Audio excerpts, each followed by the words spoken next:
Hello guys, welcome to my YouTube channel.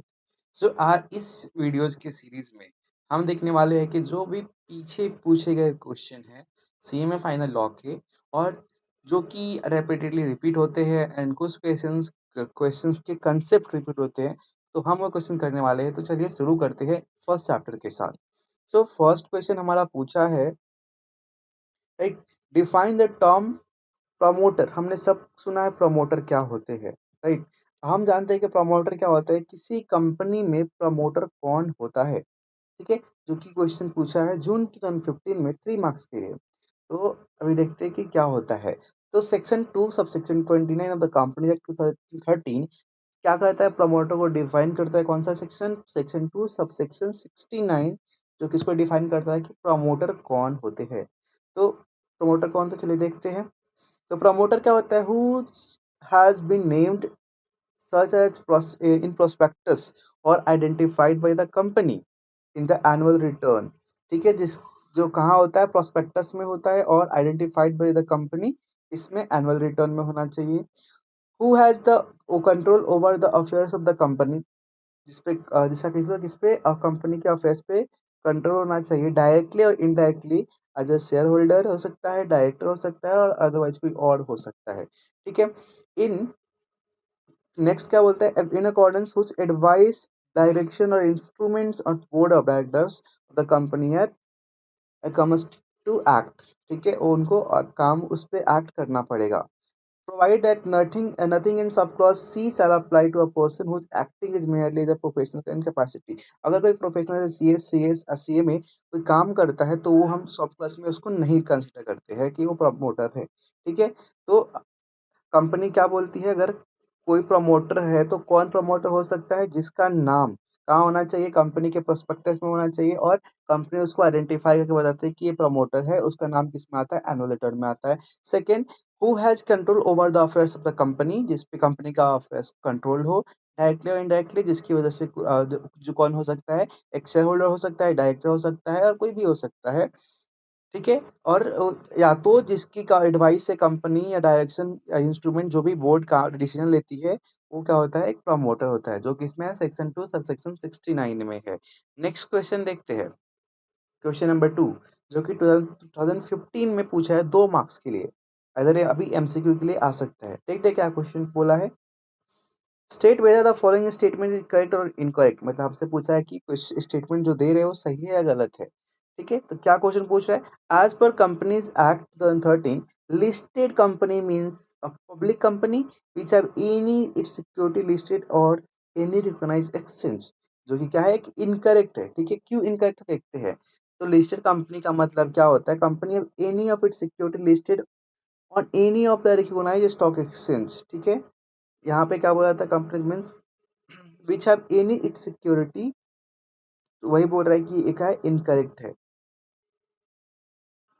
ठीक है। तो क्यों बोला है कि इनकरेक्ट है, क्योंकि लिस्टेड कंपनी क्या हो सकता है, कोई कंपनी हो सकता है, ना कि खाली वो क्या हो सकता है, खाली गवर्नमेंट कंपनी हो सकता है। तो जो यहाँ पे वर्ड दिया है ना, पब्लिक कंपनी, ये आप और कि क्या होना चाहिए, means any company, an exchange any company होता है, ठीक है। आता है नेक्स्ट क्वेश्चन नंबर 3 पे।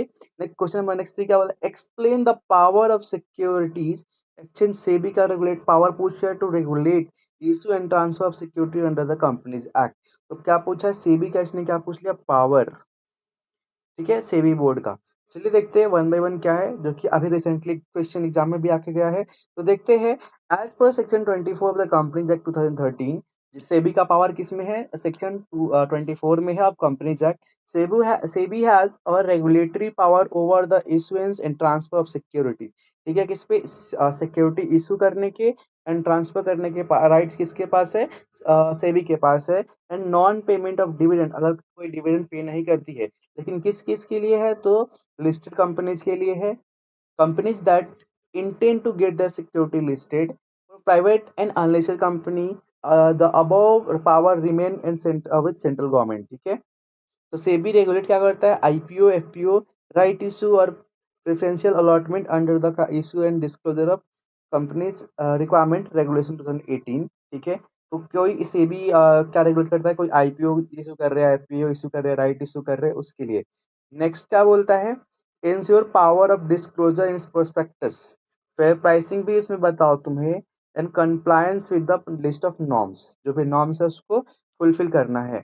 SEBI ensure fair transfer transparent transfer of shares, ठीक है, of in listed companies under the listing obligation and disclosure requirement regulation act 2015, ठीक है। फिर क्या होता है, प्रिवेंट फ्रॉडलेंट और मैनिपुलेटिव ट्रांसफर, अगर कुछ कंपनी में इंटर ट्रांजेक्शन हो रहा है, इनसाइडर ट्रेडिंग हो रही है, तो उससे बचाने का काम कौन करता है, सेबी करता है। SEBI ensure companies to do neat default on dividend payment, कोई डिविडेंड पेमेंट ऐसा कंपनी है क्या कुछ जो नो डिविडेंड डिक्लेयर करके पेमेंट नहीं कर रहा है। SEBI overseas the buyback and scheme listing of the companies, ठीक है, क्या करता है, बाईबैक को भी ध्यान में रखता है। SEBI can impose penalty, suspend trading, debar debar promoting और इवन इनिशिएट क्रिमिनल एक्शन जो इस लॉ को नहीं मानता है, ठीक है। तो सेबी के पास क्या क्या राइट है रिगार्डिंग, इसके रिगार्डिंग क्या होगा अपना, power of issuance and transfer of security and क्या, नॉन पेमेंट ऑफ डिविडेंड। तो ये किस किस पे अप्लाई होता है, लिस्टेड कंपनी पे अप्लाई होता है, कंपनी जो इंटेंट है लिस्टेड होने के लिए, प्राइवेट अनलिस्टेड कंपनी है जिसका पावर क्या होता है, सेबी के पास होता है।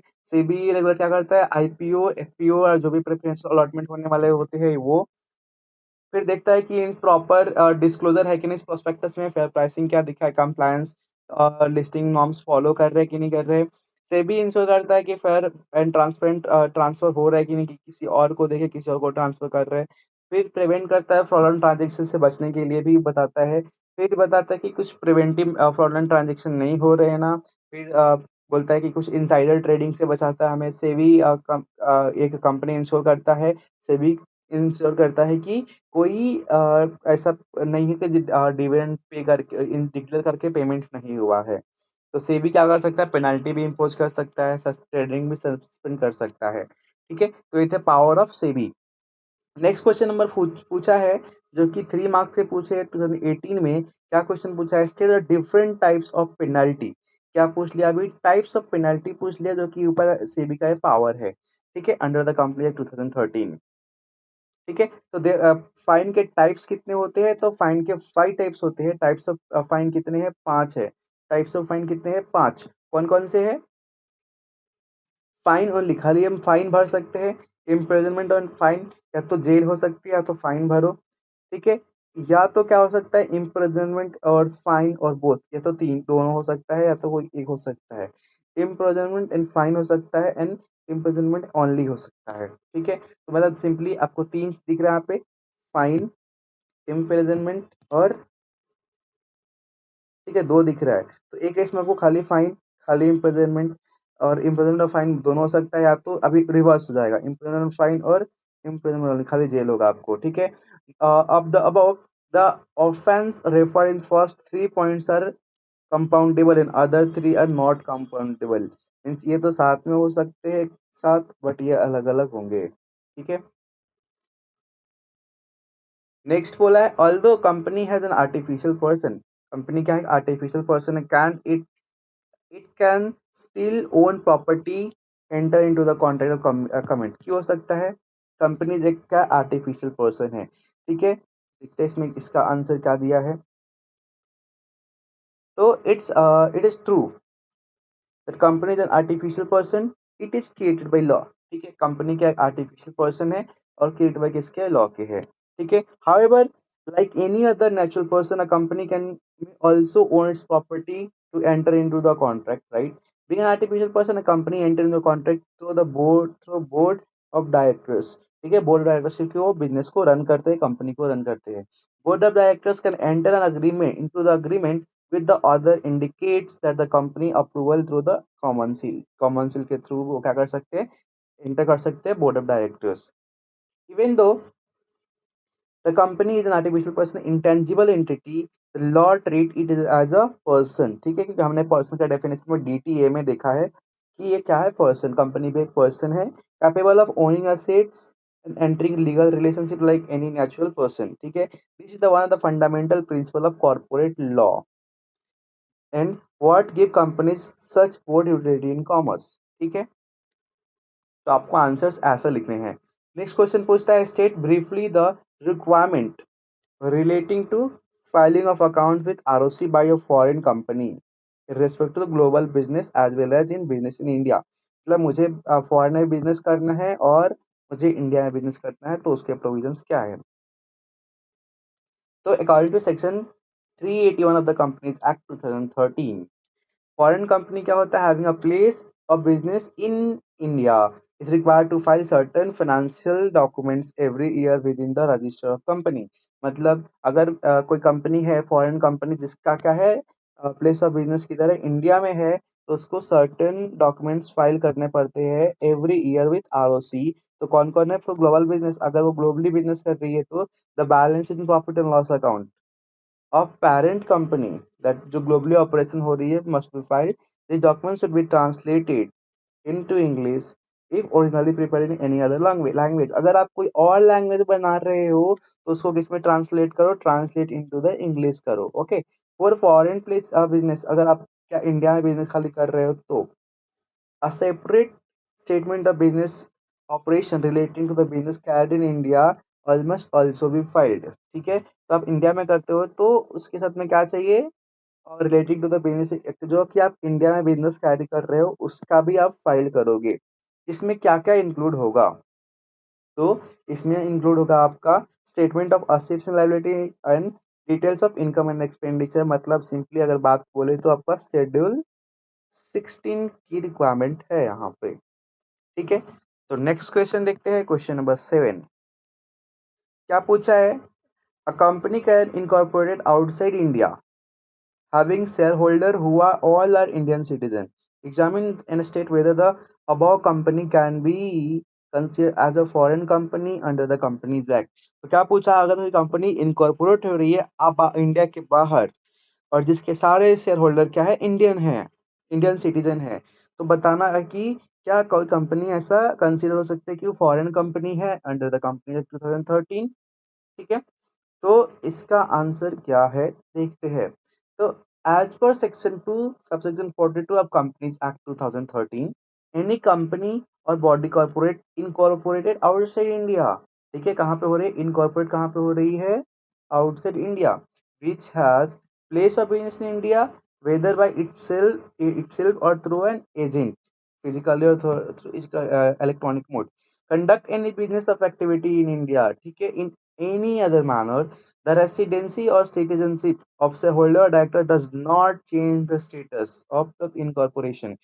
इंडिया के और कहीं और के सिटीजन क्या करता है, रेसिडेंसी डजंट मैटर। ठीक है, तो a company incorporated outside India will be treated as foreign company under the Companies Act 2013 even if all the shareholders of the Indian citizens provided the place of business in India and conduct business activity as any manner। तो company incorporated बाहर जिसका place of business India में है तो वो क्या हो जाएगी, फॉरेन कंपनी हो जाएगी, और ये मैटर नहीं करता है कि जो शेयर होल्डर है इंडियन सिटीजन होल्ड करते हैं या कोई और। ठीक है, तो नेक्स्ट क्वेश्चन देखते हैं, नेक्स्ट क्वेश्चन क्या है, under the companies act 2013 discuss the obligation in respect of maintenance of register and record by the companies incorporated in India. जो कंपनी इंडिया में इनकॉर्पोरेट हुई है उसको रजिस्टर और मेंटेन कैसे करनी है उसके रिगार्डिंग में क्या बोला है, enumerate the any 10 such register to be kept maintenance of such company. Okay, तो सेक्शन 88 क्या बोलता है company act 2013, every company shall keep maintain the following register in such forms as may be prescribed. ठीक है, नेमली क्या है तो first आपका बोलता है रजिस्टर ऑफ मेंबर्स इंडिकेटिंग वो class of equity and preference held by such members residing in India और आउटसाइड इंडिया। उसमें पहला क्या बताना है आपको, क्लास ऑफ इक्विटी और जो जिसके पास क्या है प्रेफरेंस है, कितने होल्ड करते हैं और वो कहाँ रहते हैं। ठीक है, रजिस्टर ऑफ डिवेंचर बुक आपको सबसे पहले क्या रखना है, एक इक्विटी मतलब members in register of member रखना है। सेकंड क्या रखना है आपको, सबसे पहले आपको क्या रखना है, रजिस्टर ऑफ मेंबर्स। ओके, तो सबसे पहला रखा रजिस्टर ऑफ मेंबर, दूसरा क्या रखना रजिस्टर ऑफ डिवेंचर होल्डर्स, उसमें आपके डिवेंचर होल्डर्स का डिटेल्स रहेंगे, फिर register of security of other holders. तो मतलब आपको पहला रखा रजिस्टर ऑफ मेंबर जिसमें इक्विटी एंड प्रेफरेंस कवर हो जाएगा, प्रेफरेंस ऑफ डिवेंचर हो गया, preference of any other securities remaining जो बच जाता है वो। ठीक है। नेक्स्ट आता है as per section 88(2) subsection 2 of the companies act, every member shall maintain under the sub 6 include the name include and index of the name include therein, उसमें उनका नाम भी इंक्लूड होना चाहिए इंडेक्स में। As per section 88(3) Companies Act 2013, the register and the register and index of beneficial owner name is maintained in depository। ठीक है, तो डिपोजिटरी में होना चाहिए। और सेक्शन 84 क्या बोलता है, company is so authorise article so keep the country if any country outside India in such manner may prescribe part of registered section foreign company foreign registered containing the name and particular of the member debenture holders and other security। मतलब आपको तीन चीज तो रखनी ही है, आप India में रखो या फॉरेन में रखो, आपको तीन चीज रखनी है। ठीक है, तो आपका रजिस्टर ऑफ मेंबर हो गया, डिवेंचर होल्डर हो गया एंड अदर जो भी सिक्योरिटी हो गया। ठीक है, नेक्स्ट पूछा था आपको आठ चीज क्या क्या रखना है, तो उसमें क्या क्या होना चाहिए। तो सबसे पहला हो गया आपका रजिस्टर ऑफ मेंबर हो गया, दूसरा रजिस्टर ऑफ डिवेंचर होल्डर हो गया, फिर एन अदर सिक्योरिटी हो गया, फिर register of director and KMP हो गया, फिर रजिस्टर ऑफ चार्जेस हो गया and register of loans guarantee security हो गया, register of investment not held in its own name, register of contract और अरेंजमेंट विद डायरेक्टर हो गया। मतलब उसमें क्या हो आरपीटी के लिए जो बोल दिया आरपीटी के लिए हो गया।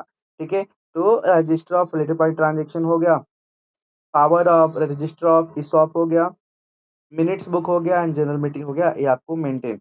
Failure to maintain this to panel under the companies act, तो जो आपको कंपलसरी क्या अटेंड करना है, रजिस्टर ऑफ मेंबर्स का, register of members, register of debenture holder other security holder, register of director and KMP, register of charges, register of loan guarantee and security, register of investment not held in its own name, register of contract of arrangement in its own director are interested. ठीक है, register of RPT, register of ESOP, register of minutes book of board and general meeting book आपको रखनी है।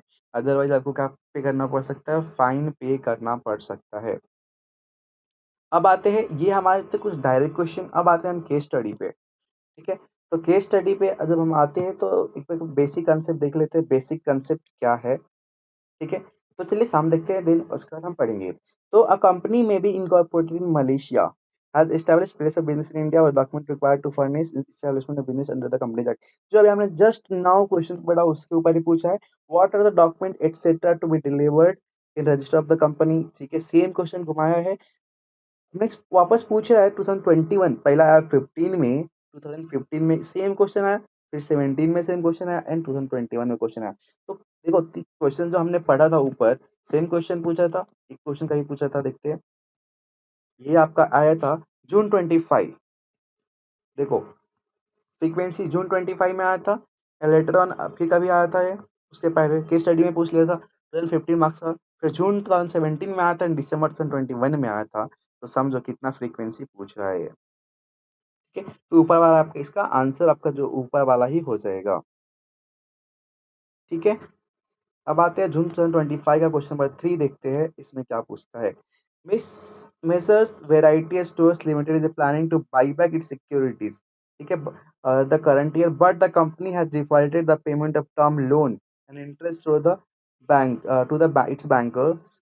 The company seeks advice as how and when the buyback can be its on the circumstance as per the present company। मतलब देखो company को buyback का company को buyback करना है, ठीक है, इस करंट ईयर में, बट इसी करंट ईयर में उसने डिफॉल्ट कर दिया लोन टर्म का और इंटरेस्ट का पेमेंट ही नहीं किया है, तो क्या कर सकती है क्या, जब खुद के पैसे पूरे नहीं होते दूसरे को क्यों देने का, तो सिंपल वही बात आती है। तो एज पर सेक्शन 70 जो कि बायबैक अब company, no company shall directly or indirectly buy back in own shares or other specified security if if a default is made by the company। Simply खुद के दिवाले निकले हुए बाईबैक कर रहे हो, इसमें क्या आपका हो सकता है, repayment of deposit of interest and loan हो सकता है, रिडम्पशन ऑफ डिवेंचर हो सकता है, प्रेफरेंस हो सकता है, पेमेंट ऑफ डिविडेंड हो सकता है। ठीक है, फिर repayment of any term loan or interest जो वाले केस में हुआ है। ठीक है,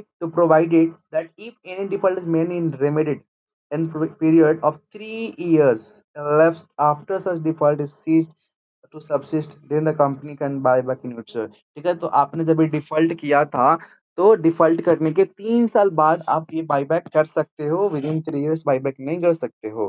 ठीक है, तो एमसीक्यू में पूछ सकता है कि आप अगर आपने डिफॉल्ट कर दिया है तो आप बाईबैक की पेमेंट कितने दिनों में कर सकते हो, तो 3 इयर्स के बाद कर सकते हो।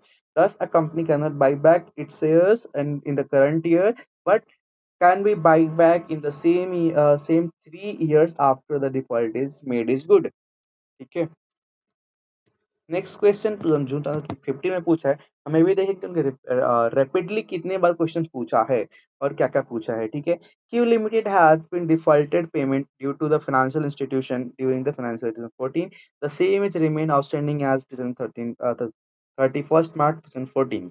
However, the company settled the total outstanding dues in April 2014, subsequently the year end, before the completion of the audit. Discuss how you deal with the these matters as per the Schedule 3 of the Companies Act। ये बोला कि 13-14 में company ने default किया था, but 31st मार्च को उसने पे किया, बट उसका सेटलमेंट कब हुआ? अप्रैल 2014 में हुआ। ठीक है, अप्रैल 2014 में उसका सेटलमेंट हुआ। अभी पूछा है कभी क्वेश्चन जून 2015 में पूछा है। तो क्वेश्चन पूछ किस पर है कि लोन कंपनी ने डिफॉल्ट कर दिया, तो पहले तो बाईबैक पूछ लिया, फिर बोल दिया कि लोन का पेमेंट डिफॉल्ट किया था तो अभी उसने पेमेंट किया तो उसका सेटलमेंट कैसे करोगे। तो देखते हैं, चलो देखते हैं क्या बोलता है companies act. As per reporting requirement of schedule 3 of the companies act 2013, the general instruction for preparation of trial balance provided in the term of repayment of loan and other loan required to be disclosed in the notes to account, also require specifying period, ठीक है, amount of continuing as default on the balance sheet, date in repayment of loan interest separately in each case। ठीक है, तो उनको अलग से दिखाना पड़ता है नोट्स टू अकाउंट में। कहाँ दिखाना पड़ता है उनको? नोट्स टू अकाउंट में ये चीजें दिखानी पड़ती है। In the given case, Q Limited had defaulted in repayment of due in the financial institution during the financial year 13-14, ठीक है, which remain outstanding on 31st March 14। Okay. However, the company has settled the total outstanding due, including the interest in the April 2014, मतलब next year month में उसने पे कर दिया। But the due were outstanding as on 31st March 2014. Therefore, in net अब इनको needs to have reported in the notes of account of the book। Simple. कितने marks का सम है? 3 मार्क्स का सम है। आपको बस बताना है कि नोट्स टू अकाउंट में इसको दिखाना है। ठीक है, नेक्स्ट क्वेश्चन क्या बोल रहा है? An association of 120% has form. ठीक है, एक एसोसिएशन जो बना है 120 लोगों से। ओके, ठीक है, नेक्स्ट क्या बोलता है? Object of the acquisition of gain now due to internal mismanagement of the said of organization has applied for being wound up under the provision of the company act 2013। Advice पूछा है। ठीक है, तो देखते हैं। As per section 464 the company 2013, no association or partnership consisting of more than prescribed consisting more than 50 number of person shall be formed for the purpose of carrying on any business that its object that acquisition of gain by the association or partnership or from individual members, therefore unless, okay, therefore unless its register of company under the Company Act 2013 or is formed under the any law for the time being in force, for further prescribed the number of persons shall not exceed 100। Okay, in the given case, the association exceed the prescribed number of its member, that is 120 members, and it is not registered in the Company Act 2013। ठीक है, wherein where an association is formed which has membership in excess of the number aforementioned was will be an illegal association except it registered as the company under the act 2013। okay, तो ये तो illegal होगा इनका। okay, तो such company, such a body will no have legal existence and it cannot owned up under the Companies Act 2013, or even as an unrecognized registered company, neither any member of it would be able to sue it or would be able to sue or to sue the members. For every member of an association or partnership carrying on business in contravention of any of our laws shall be punishable with a fine which may be extended to 1 lakh rupees and shall be personally liable to all liabilities incurred by. Okay, तो simply से क्या बोल दिया इसने, अगर आप 50 लोगों के ऊपर ग्रुप बना रहे हो तो कंपनी में उसको अप टू अगर 100 है तो आप क्या करो, कंपनी में रजिस्टर कराओ विद कंपनी आरओसी के साथ। कितने बताओ, अगर आप नहीं कर रहे तो आपको इलीगल बताया जाएगा और आपको पेनल्टी भी भरना पड़ेगा 1 लाख तक, और शायद आपको क्या करना पड़ेगा, पर्सनली भी आप लाइबल हो सकते हो। ठीक है, नेक्स्ट क्वेश्चन है question number 6। Mister Rana an allotee of shares of the company brought against action against director in respect of the false statement in the prospectus. Okay, ये prospectus क्या है, पब्लिक डॉक्यूमेंट है। The director contended that the statement was prepared by the promoter and he is relied on them. The director is liable to on the company's circumstance. Okay, देखते हैं कि company में के लिए director liable होगा कि नहीं, क्योंकि उसने तो बनाया नहीं है, बट वो बोल रहा है कि उसने उस पर रिलाई किया था, तो ऐसे तो नहीं होता है। देखते हैं फिर भी। As per section 34 of the company act 2013 where a prospectus issued circulated or distributed including any statement which is untrue, which is क्या है, untrue or misleading in form of the context in which it is intended, or where any inclusion or omission of any matter is likely to mislead every person who is authorized the issue of such prospectus shall be liable। मतलब director साहब भी इसमें आ जाएंगे। ठीक है, if the director or any person prove that such statement or omission was immaterial or that he has reasonable ground to believe and did up the time of issue or prospectus and believe that the statement was true of inclusion omission was necessary. As per Section 35 of the Companies Act 2013, when a person has subscribed for security of a company acting as any statement included or inclusion or omission of any matter in prospectus which may misleading has been certain by any loss or damage to the consequence thereof, the company or every person who is a director of the company for the time of at the time of issue, okay, has authorized himself as a name and named in the director in the prospectus or agreed to become a director. He is a promoter of the company. ठीक है, authorized to issue in prospectus in an expert shall without prejudice to any punishment liable to pay the compensation to every person who has sustained the loss। ये तो इन लोगों को तो loss का लिए pay करना पड़ेगा। No person shall held liable, कौन कौन लाइबल नहीं होंगे, तो if he prove that he withdraw the consent before the issue of prospectus without the consent or the expert has reasonable ground to believe the statement was correct up to the time of issue and becoming aware of its issue, for forthwith give a reasonable public notice that it was issued without the knowledge or the consent। तो उनको वापस क्या करना पड़ता है, knowledge और consent के बिना एक इशू करना पड़ता है पब्लिक नोटिस कि हमारे मर्जी के हिसाब से नहीं चल रहा है। इन द गिवन केस, तो इस केस में क्या हुआ, the director was sued by the allottee for the false statement in the prospectus. The director alleged alleged that he is relied at the statement given the promoter, he shall be held क्या हो जाएंगे, liable हो जाएंगे for the false statement under section 34 and section 35 of the Companies Act। Therefore the present case of the actor cannot hide behind the excuses that he has relied on the promoters for making the correct statement in the prospectus।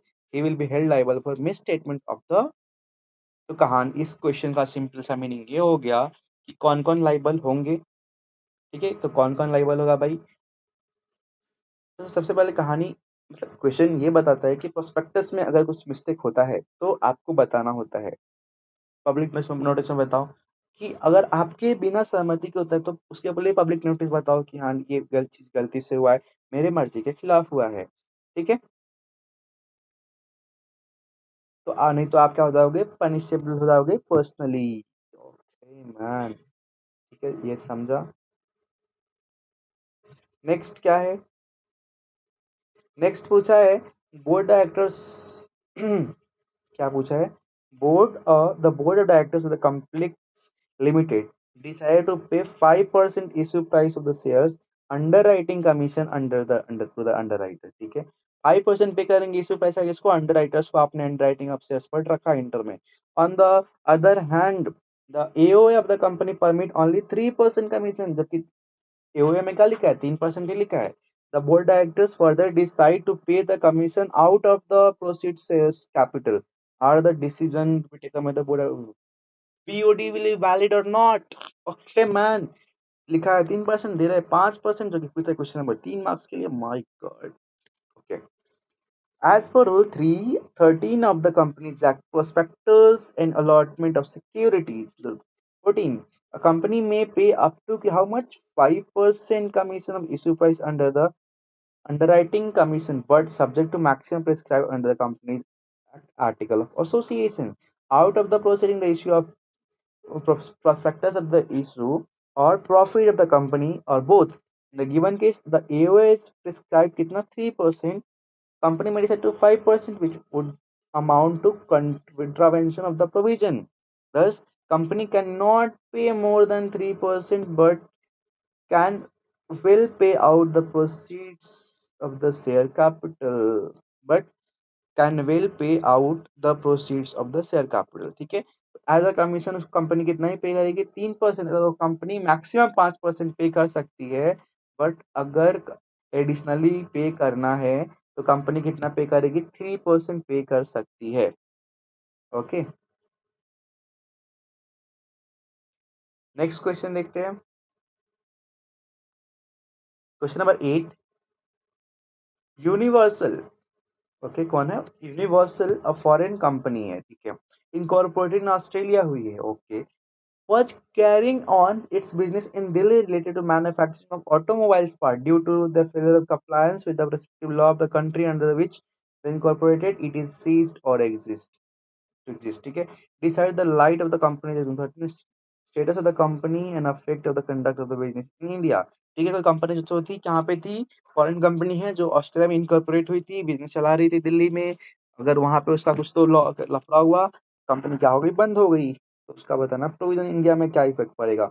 जो कि question 2 बार पूछ चुका है भाई साहब, 17 में पूछा, 18 में पूछा, 3 और 4 मार्क्स के लिए. ठीक है, देखते हैं शायद जून 26 में आ जाए कुछ इससे रिलेटेड. ओके, तो as per section 2 section 42 of companies act क्या बोलता है, फॉरेन कंपनी मींस जो कंपनी बाहर इनकॉर्पोरेट हुई है. Okay, as per section 376 of the company act 13 क्या बोलता है, winding of foreign company in India as an unregistered company in it if it cease to carry the business in India. और section 379 क्या बोलता है, state the certain provision of the companies act that apply to a foreign company operating in India. क्या क्या है, in the given case Universal through incorporated in Australia, okay, was operating in Delhi and therefore qualified as a foreign company in the provision of section 242 of the act. However, once Universal ceased to exist under the Australian law due to non-compliance, it lost the legal identity as a company. A company existence is determined by the law of the country of its incorporation. Therefore, Universal can no longer be recognized as a foreign company under the Indian law. As a result, it cannot continue business operation in India. Continuing such provision would be illegal since the company has no legal personality. Okay, तो क्या करेंगे इस case में? In such case, section 376 become irrelevant. Okay, it provides for the winding up of a foreign company as an unregistered company in India, allowing Indian authorities or stakeholder to initiate winding up proceeding and settle the business for its business affair and recover dues. Since Universal has ceased to exist on its home country, it also loses its recognition as a foreign company as a company to the 13. It must cease all business operation in India. An Indian authority may initiate winding up proceeding under Section 376, and therefore Universal status as legal entity is no longer in India holds, and its conduct of business in India must be terminated. Terminated. Okay, तो ये समझा आपको क्या हुआ इस case में. कोई company है जो बाहर इनकॉर्पोरेट हुई थी, तो अगर बाहर ही बंद हो गई, तो जो भी इसका इंडिया में बिजनेस चल रहा था बंद हो जाएगा और जो भी आपके इंडियन शेयर होल्डर्स रहेंगे वो उनको आपको ड्यू डेट पे करना रहेगा। ओके, नेक्स्ट क्वेश्चन पूछता है Meenu limited limited is incorporated. Meenu limited का incorporated by furnishing false information as per the company's act, the power of the tribunal। NCLT का पावर बताओ भाई, पावर बताओ एनसीएलटी का क्या है। अगर कोई कंपनी फॉल्स स्टेटमेंट से क्या होती है, इनकॉर्पोरेट होती है, ठीक है।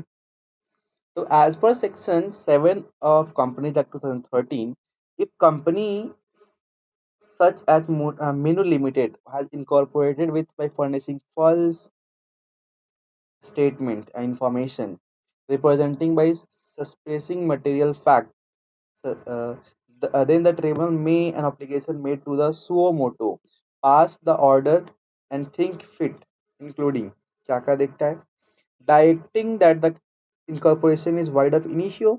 ओके हो जाएगा वो तो। Regulating the management of the company, void of initio मतलब आपका कंपनी स्टार्टिंग से ही क्या हम अज्यूम करेंगे कि भाई वो कंपनी नहीं है। Changing the liability to members, removing name of the company from the register of companies, ROC से उसका नाम निकाल देंगे, वार्निंग कर देंगे कंपनी का, या एनी अदर वर्ड ऑर्डर और deemed appropriate in the interest of justice, जो भी होगा वो करेंगे। Additionally personal liable responsible for furnishing the such false information may be liable to, for penalty or in prosecution under the provision of the Companies Act like section fraud का हम उस पे case डाल देंगे। According to section 7 subsection 7 of the Companies Act 13, provided that before making any order under the subsection क्या करना चाहिए company को, the company shall have a reasonable opportunity of being heard within it. The tribunal shall take into consideration of translation uh, transaction entered into by the company, including obligation, if any, contracted or payment of liability। ठीक है, तो हम उसको क्या देंगे, right to being heard का option दे देंगे। भाई बताओ अगर तुम्हारे हिसाब से सही है तो फाइन भरो, और जो रिस्पॉन्सिबल पर्सन होगा उसको शायद फाइन भी भरना पड़ सकता है। वीडियो काफी लंबा हो रहा है क्योंकि इसमें वेराइटी ऑफ क्वेश्चंस पूछे गए हैं, ठीक है। चलिए तो नेक्स्ट हम देखते हैं। नेक्स्ट हम पूछा है रॉबर्टसन लिमिटेड, ठीक है, a company registered in Thailand, मतलब फॉरेन कंपनी है, alone it has no place of business established in India, इसे कोई भी इंडिया में नहीं है ये। It is doing online transaction through the telemarketing in India, online transaction करता है। Whether it will treated as a foreign company, करेंगे कि नहीं करेंगे देखते हैं। प्रिंट थोड़ा लाइट है तो कोई नहीं चलेगा, मैं पढ़ता हूँ, ठीक है। As per section 2 sub section 42 of companies act, foreign company जो क्या होता है, बाहर इनकॉर्पोरेट होता है, इसका place of business in India होता है, तो एजेंट और फिजिकली और इलेक्ट्रॉनिक मोड, ठीक है, तो इलेक्ट्रॉनिक मोड में तो दिख रहा है हमें, conduct in business in activity in India or in mother, ठीक है। As per company electronic mode में business include business transaction through electronic common communication like email, website, telemarketing, etc. In the given case, Robusta Limited incorporated outside India, so it has a place of business in India, but it conduct online business through the telemarketing, which fall under the electronic mode as per the, ठीक है, तो क्या हो जाएगी ये, ठीक है। तो the company earlier carrying business in India वह इलेक्ट्रॉनिक मोड, तो यस, तो ये क्या हो जाएगी, एक आपकी फॉरेन कंपनी हो जाएगी, ठीक है। अब आते हैं क्वेश्चन नंबर 12, क्वेश्चन नंबर 11 थोड़ा ब्लर आया है, तो क्वेश्चन नंबर 2 में आते हैं। The secretary of company issued a sale certificate of prem under the company common company seal with its own signature, the signature of a director. Foreign prem borrowed money from the Amar, the strength of the certificate, ठीक है। Amar wanted to realize the security and requested the company to register him as a shareholder holder of the shares, explain whether the Amar will be getting in, ठीक है। तो CS ने कुछ तो certificate issue किया, उसके नाम पे उसने क्या ले लिया, लोन ले लिया। अब बोलता है कि अमर से बोलता है कि मेरे को बना लो तुम शेयर होल्डर। तो this case revolve around the doctrine of indoor management which is protected outsider dealing with a company in good faith, assuming that all internal procedures and rule have been properly followed. The doctrine of indoor management laid down in the case of Royal British Bank Intercont. The state that outsiders dealing with a company are entitled to assume that the internal requirement and procedures have been complied with. This protects people like Amar who are dealing in with the company in good faith and without knowledge of the internal irregularities. However, however, there is a key exception in the doctrine of foreign forgery. Okay, इसमें क्या बोलता है? Forgery is considered as a nullity in law and cannot confer any right even under the doctrine of indoor management. Okay. In the given case, share certificate issued to Prem bears foreign signature of a director. Since forgery is wide of initio, the certificate is invalid and the Prem never become the legal shareholder. Therefore, Amar, who is derived his right through the Prem, cannot acquire any valid title of the shares. Amar will not be succeed in the getting the shareholder registered in his name. However, the company not bound by the foreign certificate Amar contract Amar can not claim the shares. ठीक है, तो भाई पैसे ले सकते हो तुम, share certificate मतलब अपने नाम पे शेयर्स नहीं ले सकते हो. फिर आता है question number 13. Mrs Kaveri mutual क्या है, mutual benefit Nidhi limited incorporated as Nidhi company under the Companies Act 2013. The BOD of company has decided to appoint Mr. Raja, a minor, as a member of the company, जो कि है ही नहीं possible. ठीक है, as per Nidhi companies as per section 8 section 1 of the Nidhi rule 2014, a minor not to be admitted as a member of Nidhi, the board shall refrain from the appoint of Mr. Raja as member and ensure compliance with the Companies Act Nidhi rule.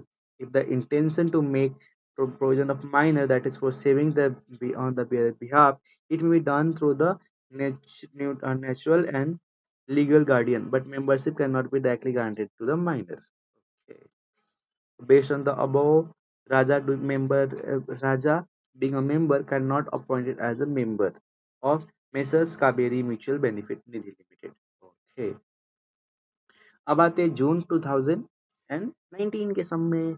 Mister Z, a director of southern highway tolls private limited, ठीक है, director साहब है, is duly authorize the BOD to prepare file return report and other document to ROC on behalf of the company, जो कि उनका काम होता है.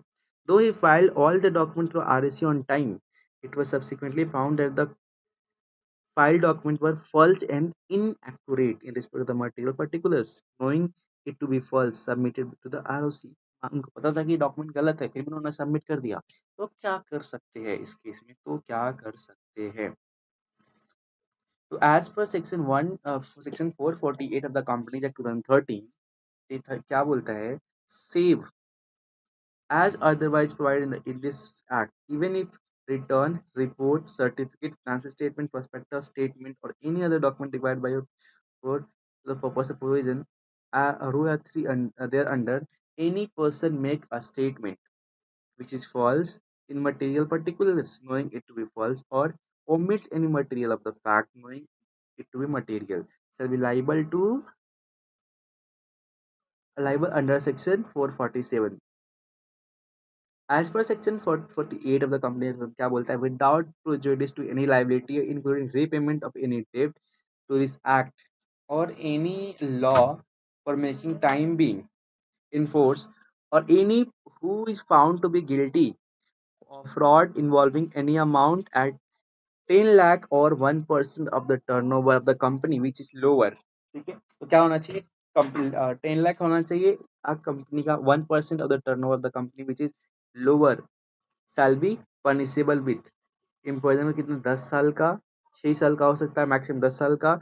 shall be liable to fine which shall not be less than the amount involved in the fraud 3 times. भाई को पे करना पड़ेगा भाई साहब. Provided that where the fraud in question involve public interest, the term of imprisonment shall be less than 3 years.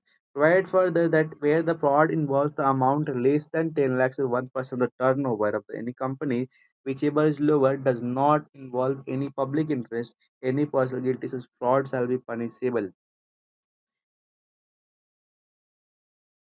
कितना के साल के लिए? 5 साल के लिए और 50 लाख का फाइन और बोथ। मतलब भाई क्या है यहाँ पे बोल रहा है कि 10 लाख होना चाहिए तो 1% कंपनी का टर्नओवर इज लोअर, ठीक है, लोअर की बात। एंड पब्लिक इंटरेस्ट नहीं दिया तो 5 लाख, और यहाँ पे क्या बोल रहा है? 6 महीना से लेकर 10 साल तक, ठीक है, चलेगा। ओके, तो इन द प्रेजेंट केस में क्या हो रहा है? Z director of the southern highway private limited filed report in false, ठीक है। Mister Z is liable under section 447 of the false statement, मतलब यहाँ पे पब्लिक इंटरेस्ट तो अलाउ नहीं था। तो सेक्शन 447 क्या बोल रहा था? मतलब यहाँ पे तो फाइन वगैरह कुछ बात नहीं हुई थी, बस बताई थी कंपनी, मतलब उसको पनिशेबल हो सकता है, बट ऐसा कुछ लिखा नहीं था। तो आपको खाली सेक्शन 447 लिख के आना है, मार्क्स मिल जाएंगे।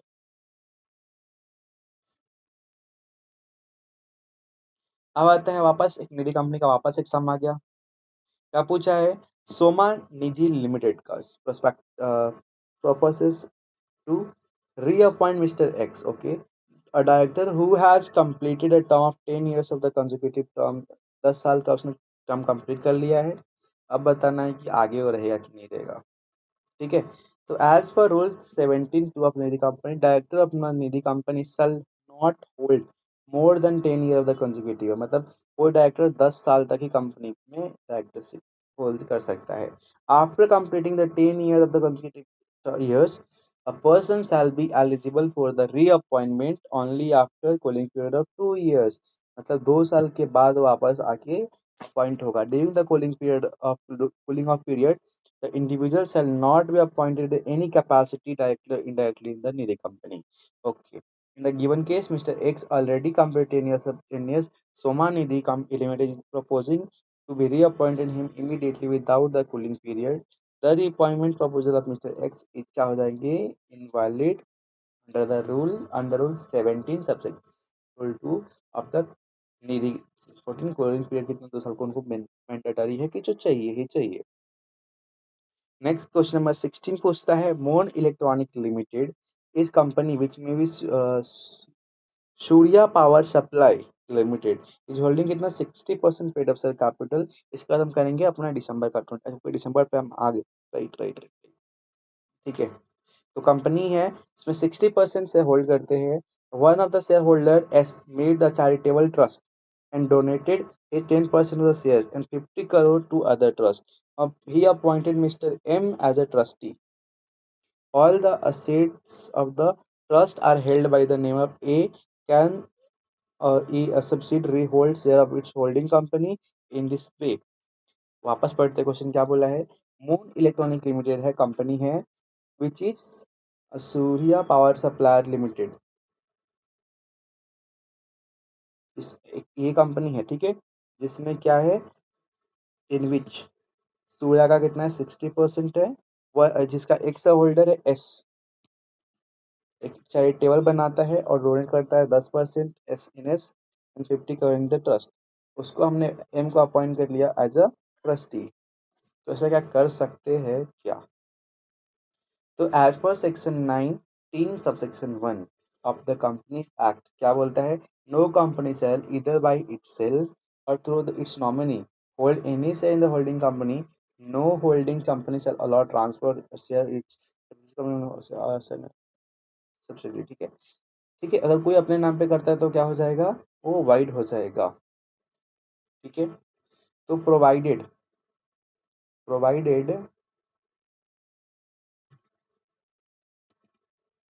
nothing in subsection shall apply in case 2 where the subsidiary company holds such share by a legal representative or deceased member of the holding company, where the subsidiary company holds in share as a trustee, जो कि ये current case आ दिख रहा है मुझे थोड़ा बहुत, ठीक है। नेक्स्ट देखते हैं, where the subsidiary company is a shareholder even after becoming the subsidiary company holding company, ठीक है। Provided further that the subsidiary company referred into the preceding provision shall have the right to vote in a meeting of holding company only in respect of the held by its a legal representative as a trustee as referred as the first two appointment. In the given case, the subsidiary company is a holding shares as a trustee, not as investor. So, as per the provision, it can do so. The subsidiary is not wrong in holding the shares in its holding company as a trustee. ठीक है, तो as a trustee हम company का share hold कर सकते हैं, but as a मतलब investor हम नहीं कर सकते। फिर आपसे एक क्वेश्चन पूछा है दिसंबर 2023 में, क्या पूछा है? एफआरसी लिमिटेड अ फॉरेन कंपनी है। एफआरसी क्या है? एक फॉरेन कंपनी है। अब एग्जिस्टिंग प्लेस ऑफ बिजनेस इन चेन्नई, मतलब इंडिया में है, बेंगलुरु में है। मतलब चेन्नई और बैंगलोर में है। इट हैज अमेंडेड इसमें MOA on 1 June 2022 and close the branch office in Chennai referring the provision of company तक एडवाइस मत करना है। पहले में क्या पूछा है कंडीशन? पहला कंडीशन पूछा है compliance procedure as required to amend the MOA association. Compliance procedure क्या बोलता है? अमेंडमेंट ऑफ प्रोसीजर, मतलब MOA as per section 380 of the company 2013। क्या बोलता है रूल पढ़ते सीधा? If foreign company altered the document submitted to ROC, it may such apply। क्या क्या होगा? compliance requirement, तो foreign company must file FC2 within 30 days में। ठीक है, डॉक्यूमेंट टू बी अटैच क्या होना चाहिए? Certificate, certified copy of the revise MOA, a certified translation if MOA is not in English. फिर बोर्ड का क्या चाहिए अपने को? रिजोल्यूशन का अप्रूवल चाहिए। इन the given case the amendment took place on 1 June 2022। FRC Limited should be must file FC2 on before by 1 July, मतलब 2 महीने के बाद। It if not done, it is non-compliance and the company may liable for the penalty under section 392। Compliance procedure closure at Chennai in office in Chennai में बंद करा है office. तो as per section 380 compliance required क्या होना चाहिए? Foreign company must file ROC कितने दिनों में? FC2 विद इन 30 days में, कि इंक्लूडर के लिए। फिर रिक्वायर्ड अटैच क्या? बोर्ड रिजोल्यूशन में होना चाहिए, अप्रूवल होना चाहिए उसका। In the given case once the Chennai office close, ROC को डर इन्फॉर्म करना है, नॉट सबमिटेड कर if the company need not periodic return that is FC3 FC4 for that location going forward, क्योंकि वो कंटिन्यू करेंगे नहीं। No further filing required for the Chennai office once the closure is duly reported and accepted by the ROC। मतलब simply है, आपको ROC को बताना है विद इन 30 days, भैया हम आप यहाँ चेन्नई में ऑफिस क्लोज कर रहे हैं जिसमें FC2 में, तो आपको हम आगे की कुछ चीजें जानकारियां नहीं देंगे क्योंकि वो तो होने वाली नहीं है। नेक्स्ट क्वेश्चन पूछ देखते हैं कि FR limited was registered as public company.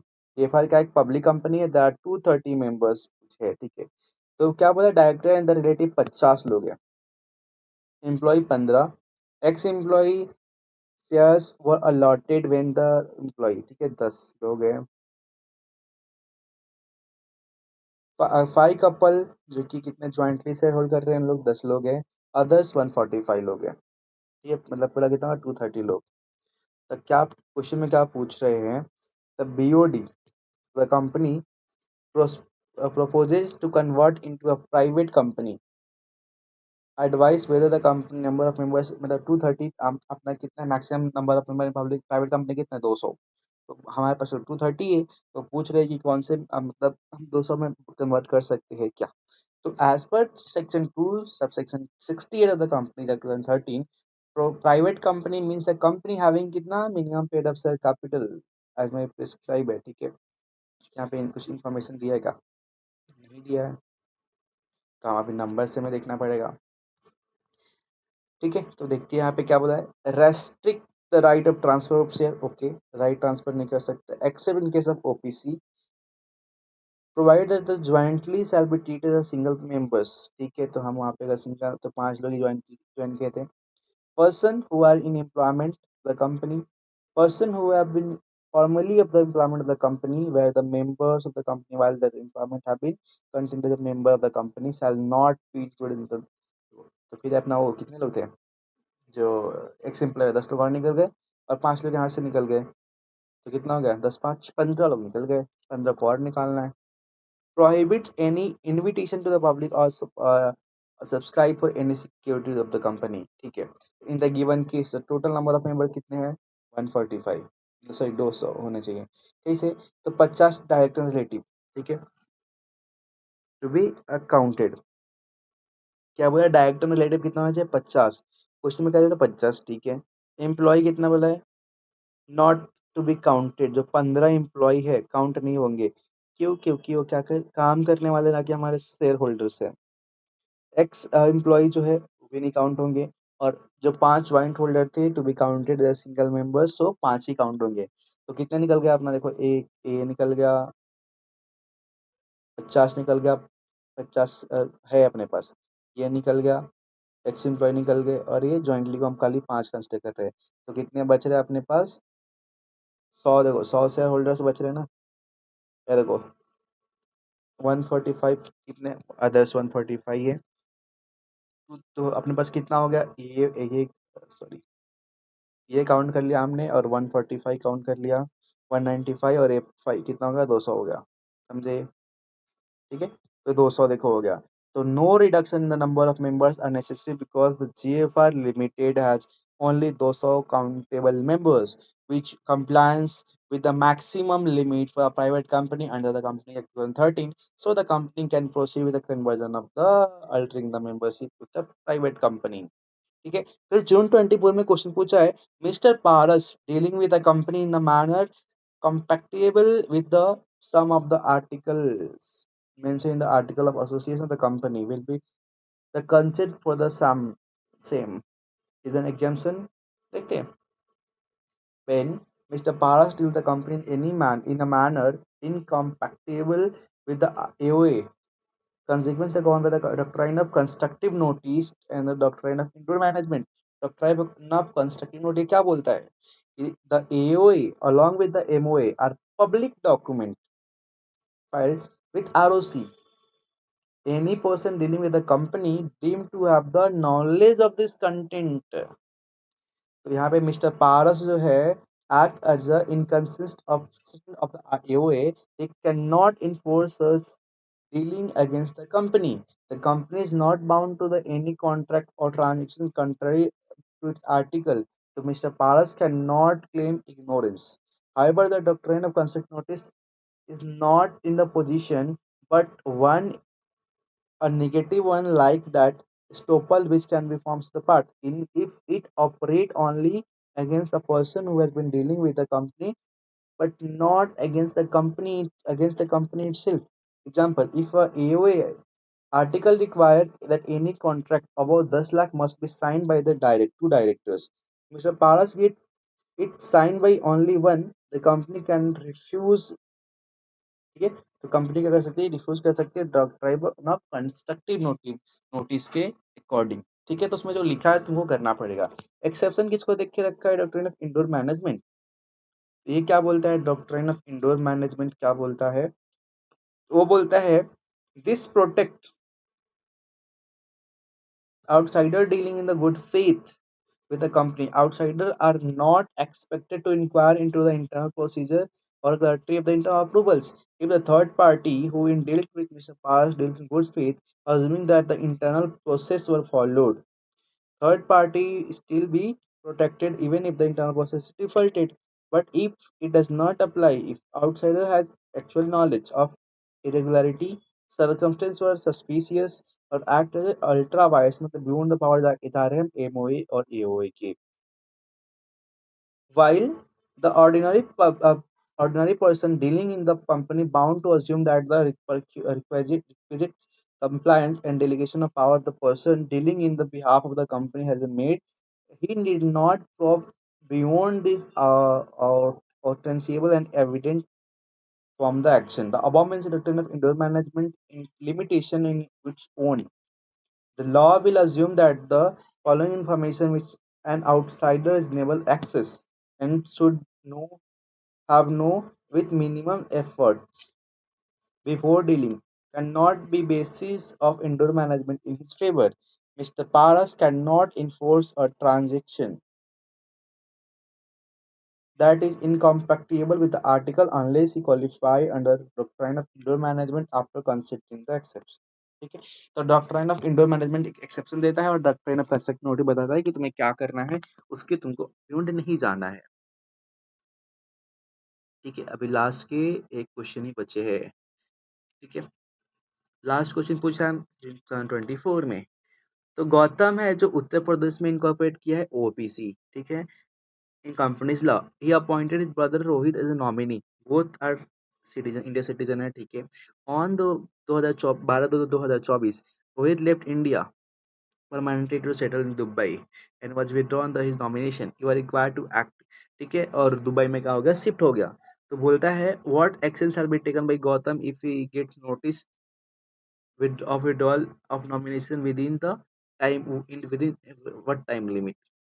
तो पहला क्या बोलता है, रूल 4 3 बोलता है कि कंपनी इनकॉर्पोरेशन के लिए the person nominated by the subscriber of the or member of the one person company में withdraw his consent by giving notice in writing to the OPC। The sole member shall nominate to another member within कितने दिन में, 15 day में from the receipt of the notice of withdrawal and shall send intimation of such nomination in writing to the company along with the written consent of such INC 4 में। ठीक है, second है case rule 4 the company information company shall with in 30 day of the receive the notice of the withdrawal consent rule 3 file with the register. मतलब 30 days में तुम 50 days में तुमको पता चलेगा और 30 डेज में तुम क्या कर दोगे, आरओसी को इंटीमेट कर दोगे। The name of another person nominated by the sole informed INC 4 along with the pre-provided by the central government companies the written consent of person, मतलब उसका written consent भी चाहिए उनको INC 4 में।